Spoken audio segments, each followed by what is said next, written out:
Okay, so who are you? I'm Melissa. I'm Eddie's mother. No, like who are you? Where'd you come from? What's your background? Oh, Talk about yourself, basically, before Poopy. before kids? Yes. Who's Melissa? Oh, wow. Melissa was energetic, fun, boisterous, carefree.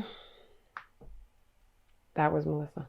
It's funny because when I was younger, I had two experiences with two boys that now I know were autistic.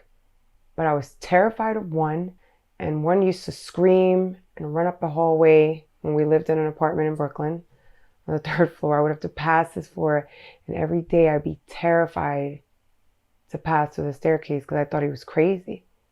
And then the other one was my godfather's nephew, who was not loud and crazy. He was quiet, but he just smiled all the time and like rocked. My first child walked at 10 months.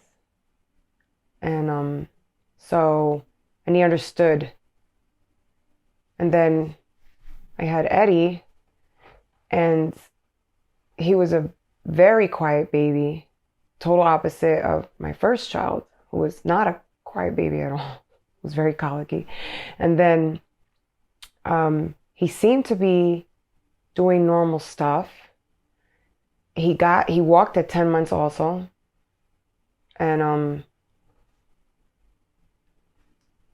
I didn't think anything was wrong with him. I just thought he was, every kid's different. He went from saying little words like Jerry, and he even sung his own happy birthday to me, stuff like that, where he was responsive. He had a vacuum. I vacuumed. He would vacuum. He would take his vacuum out, vacuum with me. I don't know if you remember that. And then just within like 3 weeks, every day something different. He didn't want to eat. Then I'm like, okay, he didn't want to eat a lot of things. Then all of a sudden he didn't want to drink any milk and strawberry milk. And then he didn't want any rice. He didn't want any food. And then it was like, okay. And then it came to where it was time to change his diaper. He didn't want to be touched. And all of a sudden he's like screaming to be touched. Any touch, any type of anything, he would scream at the top of his lungs. And then slowly all his words started disappearing. He started saying like gibberish, basically. And What's the last word you remember him saying? the only things I remember that were really big for me were like I thought were funny and cute was when he used to jump on the bed and say, Jerry, Jerry. And then like what was really big to me was when we were singing happy birthday to him. And then he goes, happy birthday to me, like that.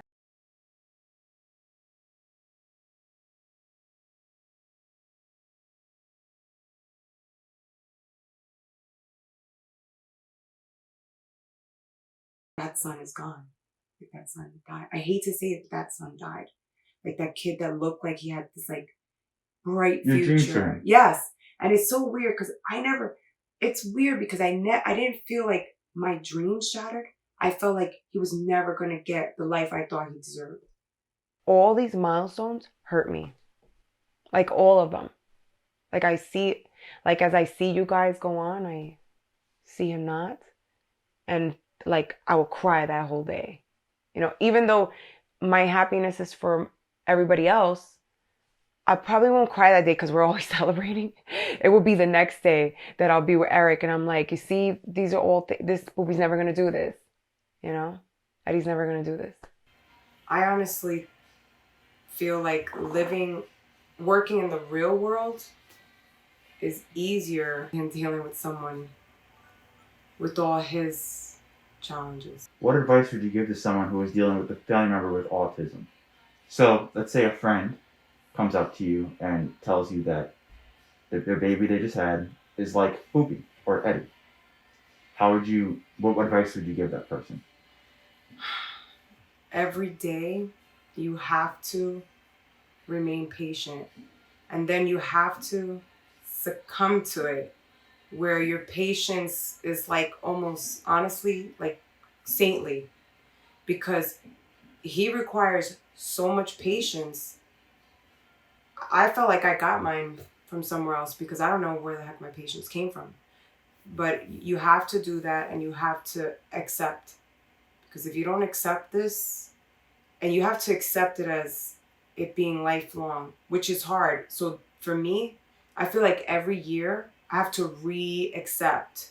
Even though I accept it every day, I feel like the big acceptance happens every year. Like on his birthday, I'm accepting now that at this age where my regular son was moving on, flourishing, I'm watching him like sometimes go backwards and then sometimes go forward 2 steps and sometimes go backwards 3 steps. So that's what I would tell them, to have patience, and this is a long commitment. It's a job for your life, and don't give up.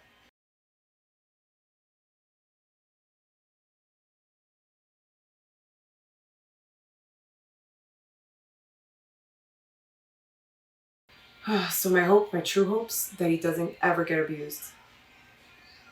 Yep. Don't make me cry, Jane. You know, I just want him to have a good life with you when I'm gone. Or you don't, just make sure he's okay. The worst part is someone like him doesn't talk.